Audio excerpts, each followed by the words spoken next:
जय हिंद दोस्तों, नमस्कार, सत श्री अकाल। उम्मीद है कि आप सब लोग ठीक होंगे। आज की जो वीडियो रिकॉर्ड करने का जो टॉपिक है वो है मक्का मदीना को लेकर। और सारे अरब देश और सारे मुस्लिम कंट्री हैरान है भाई। और ये जो खबर निकल के सामने आ रही है वो है अपने शिव जी को लेकर। और शिव जी जो है अपने मक्का मदीना में है। बताया जाता है वहाँ पे एक पहले मंदिर हुआ करता था।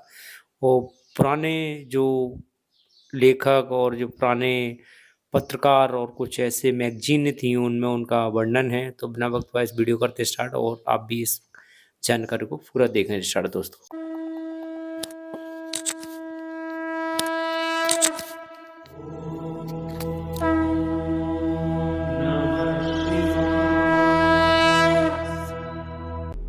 एकम पदम गया यातुम मकायाम तु द्वितीयकम तृतीयम स्थापितम दिव्यम मुक्तये शुक्लस्य सन्निधम। अर्थात भगवान विष्णु ने वामनावतार में जब राजा बलि से 3 पग भूमि मांगी थी तो उनका एक चरण गया में, दूसरा चरण मक्का तथा तीसरा चरण शुक्ल तीर्थ में पड़ा। मित्रों, गया और मक्का तो हम सब जानते हैं, परंतु शुक्ल तीर्थ इतिहास में कहीं गुम हो गया। गया तीर्थ बिहार राज्य में मौजूद है और मक्का वह स्थान है जहां मुसलमान लोग हज करने जाते हैं। यहाँ ध्यान देने वाली बात यह है कि मक्का में हिंदुओं का प्रवेश वर्जित है।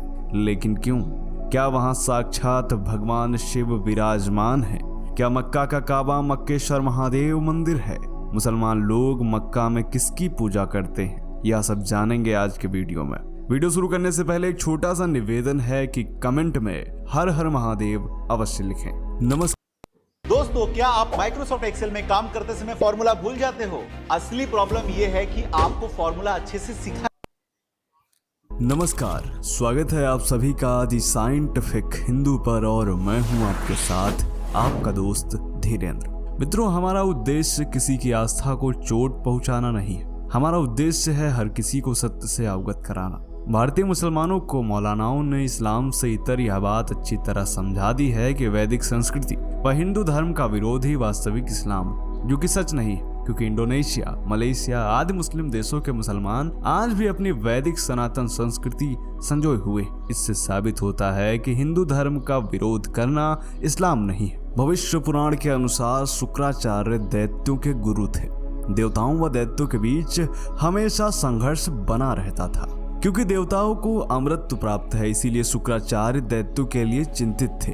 इसीलिए उन्होंने भगवान शिव की गहन तपस्या की। शिवजी ने प्रसन्न होकर शुक्राचार्य को एक शिवलिंग दिया और कहा, इसे ऐसी जगह स्थापित करना जहां देवता इसे देख न सके। जब तक यह शिवलिंग दैत्यों द्वारा पूजित रहेगा, उनका अस्तित्व बना रहेगा। परंतु यह ध्यान रखना कि जिस दिन कोई देवता रूप वैष्णव इस शिवलिंग पर गंगा जल चढ़ा देगा, उसी दिन दैत्यों का विनाश हो जाएगा। शुक्राचार्य ने वह शिवलिंग आर्यावर्त से दूर रेगिस्तान में स्थापित किया, जहां दैत्य लोग उसकी पूजा करने लगे। कालांतर में वही शिव मंदिर काबा हो गया। मित्रों, मुसलमान आज भी अप्रत्यक्ष रूप से शुक्राचार्य को मानते हैं। उदाहरण के तौर पर शुक्रवार उनका सबसे खास दिन है। शुक्रवार की नमाज अन्य दिनों की नमाज से ज्यादा पवित्र मानी जाती है। इसके अलावा ज्योतिष ग्रंथों में सुगंध व सौंदर्य शुक्र का प्रतीक माने जाते हैं। इसलिए मुसलमान लोग सेंट व इत्र का प्रयोग आवश्यक रूप से करते हैं। यही नहीं, किसी को धन्यवाद कहने के लिए वह कहते हैं शुक्रिया। मित्रों, इसके अलावा कुछ दंत कथाओं में यह भी कहा जाता है कि काबा में भगवान शिव को बीबी फातिमा ने बंदी बना रखा है। यदि कोई हिंदू मक्का जाकर शिवलिंग पर गंगा जल चढ़ा दे तो शिवजी मुक्त हो जाएंगे। इसीलिए मक्का में मुसलमानों के अलावा किसी भी धर्म के लोगों का जाना वर्जित है। यह बात सच है, यह केवल कल्पना। निश्चित तौर पर यह कहना थोड़ा मुश्किल है। मक्का में शिवलिंग है या नहीं, यह जानने के लिए हमें मक्का व मोहम्मद के विषय में भली प्रकार से जानना होगा। इतिहासकार PN ओक ने अपनी पुस्तक वैदिक विश्व राष्ट्र का इतिहास में बहुत विस्तार से लिखा है। इस पुस्तक के अनुसार मुस्लिम लोग काबा में जिस पत्थर को चूमते हैं वह शिवलिंग ही है। इसके अलावा प्रथम शताब्दी के आरंभ में रोमन इतिहासकार धौद्रस सलस ने यह लिखा है कि यहाँ इस देश में एक मंदिर है जो अरब वासियों का अत्यंत पूजनीय है। इस बात से धौद्रस सलस यह बताना चाहते थे कि भगवान शिव का काबा से कोई ना कोई प्राचीन जुड़ाव जरूर है। कहा जाता है कि मोहम्मद के घराने का नाम कुरैश था।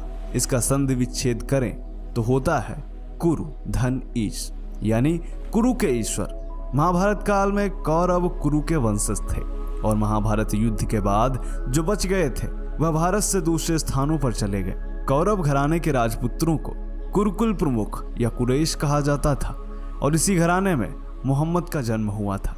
मोहम्मद के दादा शिव मंदिर में पुजारी थे। मंदिर प्रांगण में ही उनका घर बना हुआ था। इस मंदिर में 365 मूर्तियां हुआ करती थी, यानी हर दिन के लिए अलग अलग मूर्तियां बनाई गई थी।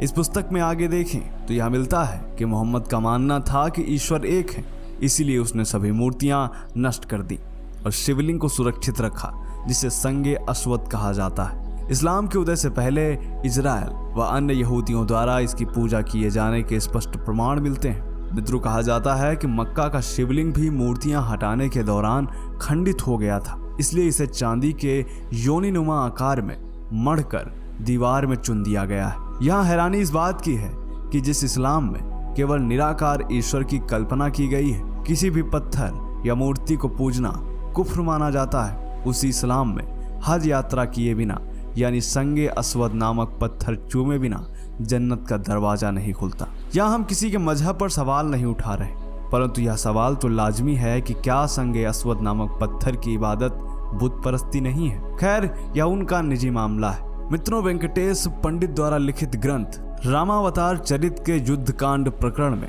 मक्केश्वर शिवलिंग का उल्लेख किया गया है। इससे भी स्पष्ट होता है कि मक्केश्वर शिवलिंग स्पष्ट रूप से कहीं न कहीं अवश्य मौजूद है, लेकिन कहाँ, इस विषय में इसका कोई जिक्र नहीं है। इसमें वर्णित कथा के अनुसार लंका का राजा रावण, जो कि बहुत बड़ा शिव भक्त था, उसने अमर होने के लिए वरदान स्वरूप शिवजी से एक बड़ा सा शिवलिंग प्राप्त किया, जिसे लेकर वह लंका जा रहा था। वह शिवलिंग काफी भारी था, इसीलिए रास्ते में उसने सोचा थोड़ा विश्राम कर लूं और उसने शिवलिंग को जमीन पर रख दिया। विश्राम करने के बाद जब रावण ने शिवलिंग उठाने की कोशिश की तो वह शिवलिंग को उठा नहीं पाया।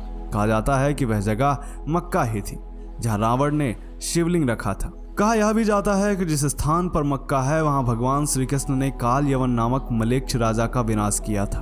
दोस्तों, प्रायः हम देखते हैं कि जहां जहां शिवलिंग स्थापित है वहां कोई ना कोई जलाशय अवश्य मौजूद है, और मक्का में काबा के पास एक पवित्र कुआं है। हज करने गए मुसलमान इस कुएं के जल को ठीक गंगा जल की तरह ही अपने साथ लाते हैं, जिसे मुसलमान लोग आबे जमजम के नाम से पुकारते हैं। मक्का में शिवलिंग है या नहीं, यह स्पष्ट रूप से तो हम नहीं कह सकते, परंतु इस्लाम के धार्मिक चिन्ह, परंपराएं, रीति रिवाज और व्यवहार यह अवश्य साबित करते हैं कि कहीं न कहीं मुसलमान वैदिक संस्कृति से जुड़े हुए हैं। मक्का में गैर मुसलमानों के प्रवेश पर पाबंदी से यह साबित होता है कि कोई ना कोई डर मुसलमानों को जरूर है, क्योंकि पूरी दुनिया में ऐसा कोई धर्म स्थल नहीं है, चाहे वह चर्च हो या मंदिर, गुरुद्वारा हो या बौद्ध मठ, कहीं भी किसी के प्रवेश पर पाबंदी नहीं है। विश्व के इतिहास में यह सर्वविदित है कि ईसा से पहले ईसाई नहीं थे और न ही मोहम्मद से पहले मुसलमान। सभी धार्मिक ग्रंथ, चाहे गीता हो या कुरान या फिर बाइबल, इन सब का एक ही उद्देश्य है, ईश्वर की प्राप्ति व विश्व में शांति। लूटपाट, हत्या, बलात्कार व आतंक को किसी भी प्रकार से धर्म या मजहब नहीं कहा जा सकता। जिस तरह से हिंदू धर्म ग्रंथों को मिलावट करके दूषित किया गया है,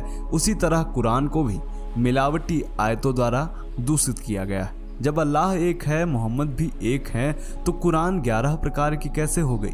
स्वयं मुसलमानों को इस बात पर विचार करना चाहिए। यदि मूल कुरान उपलब्ध होती तो निश्चित ही हिंदू व मुसलमानों में इतना विरोधाभास नहीं होता, क्योंकि इस्लाम का उदय हिंदू धर्म से ही हुआ है, जिनके अनेकों प्रमाण मौजूद हैं। मक्का में गैर मुसलमानों का प्रवेश वर्जित होना भविष्य पुराण में लिखित शुक्राचार्य की कहानी को सिद्ध करता है। शुक्राचार्य सफेद रंग के वस्त्र पहनते थे, इसीलिए इस्लाम में सफेद रंग का पूरा लिबास पहनकर ही नमाज पढ़ी जाती है। अन्य रंग के कपड़े पहनकर नमाज पढ़ना भी वर्जित है। खैर, यह वीडियो आपको कैसा लगा? आपको ये खबर कैसी लगी कमेंट में जरूर करें, और मेरा ऐसा मानना है, और आपका क्या मानना है कि बाकी में शिव जी मक्का मदीना में हैं? क्या उनकी मूर्ति जो है, मूर्ति को ही एक इस तरह से बना दिया गया है कि वो लगे ही ना कि वो हिंदू मंदिर था, और कुछ भी जैसे भी आपको सस्पेंस ऐसे लग रहा है तो कमेंट जरूर करें। मिलते हैं फिर किसी नेक्स्ट वीडियो में, जब तक अपना और अपने परिवार का ख्याल रखें दोस्तों। जब तक के लिए जय हिंद।